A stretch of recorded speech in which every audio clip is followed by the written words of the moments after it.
मैं Sunny समरवाल PSL management team से बात कर रहा हूँ और आज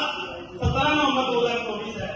और कुछ लोगों ने ये बोला था कि 17 नवंबर 2024 को हम पीएसएल रोहतक की मीटिंग रोहतक शहर के अंदर नहीं करने देंगे। और मेरे सभी साथी यहाँ पे प्रेजेंट हैं जो काफी दूर से कीमती समय निकाल के प्रेजेंट हुए हैं और मैं आप सभी से पूछना चाहता हूँ क्या आप 17 नवंबर 2024 को पीएसएल